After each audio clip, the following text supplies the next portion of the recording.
Anong nangyari sa'yo nung sinapak ka ng tricycle driver? Nung elementary ako, mga grade 4, sa tapat ng school namin may tricycle. Tapos daanan siya ng jeep. So naghihintay ako ng jeep. May lumapit sa akin tricycle driver. Sabi, boy, sakay ka na. Sabi ko, magkano ba? 30 lang. Mahal. 30. Mahal at that nung... Oo. 30. 30 special? Oo. Sumasakay special din.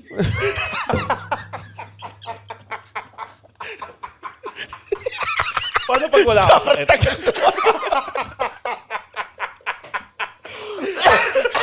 Oh, sorry, go. Sorry. Sabi niya 30. Sabi ko, 30?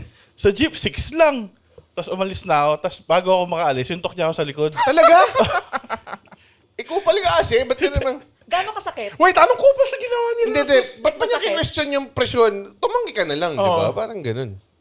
Sinapakan niya sa likod? Wala akong friends kasi doon nakala ko pwede ako think out loud eh. Oo nga, no? Okay, gets naman. Hindi ko alam yung Ilan taon ka na, consequences. Grade 5 siguro mga... Sinapakan niya? Oo. Gago, like, kung grade 5 ako, tapos may grown up na sumapak sa tropa, wala akong gagawin. Dude, alas lang ako. Like, ganun lang din ginawa kasi tumama naman siya sa books. Okay.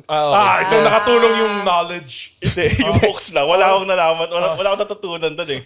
So, sinapakan niya? Sinapak niya ako. Tapos, umalis lang siya? Ganun? Hindi kasi nakapila siya sa ano eh. Oo nga, Sa sa Toda. Toda. Hindi na siya makakaalis eh. So, andun lang siya after. Andun lang siya after.